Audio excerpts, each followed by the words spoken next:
সবুজ রঙের ছোট এই বাদামটি, যা আমরা মূলত বিরিয়ানি বা মিষ্টির সাজসজ্জায় দেখে থাকি, কিন্তু আপনি কি জানেন পেস্তা বাদাম কেবল স্বাদ বাড়ানোর জন্য নয়, এটি আপনার শরীরের জন্য দামি সব ওষুধের চেয়েও বেশি কার্যকর। আজকের ভিডিওতে আমরা জানব পেস্তা বাদাম খাওয়ার সঠিক নিয়ম, এর বিস্ময়কর উপকারিতা এবং কেন এটি ভেজানো অবস্থায় খাওয়া সবচেয়ে বেশি নিরাপদ। ১. পেস্তা বাদাম খাওয়ার সঠিক সময় ও নিয়ম। পেস্তা বাদাম খাওয়ার সবচেয়ে উপযুক্ত সময় হল সকালবেলা, তবে এটি সরাসরি খাওয়ার চেয়ে সারা রাত পানিতে ভিজিয়ে রেখে সকালে খোসা ছাড়িয়ে খাওয়া সবচেয়ে ভালো। ভিজিয়ে রাখলে বাদামের গরম ভাব কমে যায় এবং এটি হজম করা সহজ হয়। এছাড়া বিকেলের নাস্তায় অল্প আঁচে ভাজা পেস্তাও খাওয়া যেতে পারে। মনে রাখবেন, অতিরিক্ত লবণযুক্ত পেস্তা উপকারের চেয়ে অপকারী বেশি করে। ২. দিনে কয়টি খাওয়া যাবে? পেস্তায় প্রচুর পরিমাণে স্বাস্থ্যকর ফ্যাট থাকলেও এটি পরিমিত খাওয়া জরুরি। একজন সুস্থ মানুষের জন্য দিনে ১৫ থেকে ২০টি বা ১ মুঠো পেস্তা বাদাম খাওয়াই যথেষ্ট। এর বেশি খেলে পেটে অস্বস্তি বা অ্যাসিডিটি হতে পারে। ৩. পেস্তা বাদামের বিশেষ ৫টি উপকারিতা। প্রথমত, এটি আপনার চোখের দৃষ্টিশক্তি বাড়াতে জাদুর মতো কাজ করে।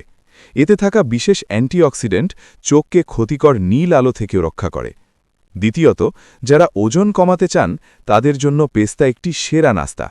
এতে ফাইবার বেশি থাকায় এটি দীর্ঘক্ষণ আপনার পেট ভরা রাখে। তৃতীয়ত, পেস্তা হার্ট বা হৃৎপিণ্ডকে সুস্থ রাখে এবং রক্তনালীর স্থিতিস্থাপকতা বাড়ায়। চতুর্থত, এটি রক্তে শর্করার মাত্রা নিয়ন্ত্রণে রাখে, যা টাইপ 2 ডায়াবেটিস রোগীদের জন্য অত্যন্ত উপকারী। এবং পঞ্চমত, এতে থাকা প্রচুর পরিমাণে ভিটামিন B6 শরীরে হিমোগ্লোবিন তৈরি করে এবং রোগ প্রতিরোধ ক্ষমতা বাড়ায়। ৪. যেভাবে খেলে মারাত্মক ক্ষতি হতে পারে। পেস্তা খাওয়ার সময় একটি বিষয় অবশ্যই খেয়াল রাখবেন। বাজার থেকে কেনা অতিরিক্ত লবণ বা নুন দেওয়া পেস্তা উচ্চ রক্তচাপের রোগীদের জন্য মারাত্মক বিপজ্জনক হতে পারে। তাই সবসময় কাঁচা বা লবণহীন পেস্তা বেছে নিন।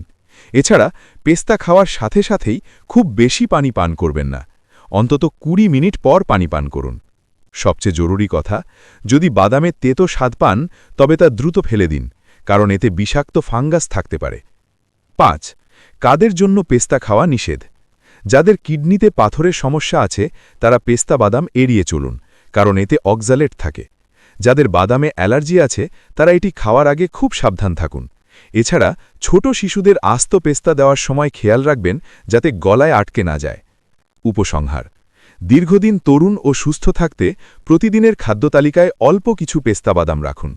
ভিডিওটি ভালো লাগলে লাইক দিন এবং প্রিয়জনদের সাথে শেয়ার করুন।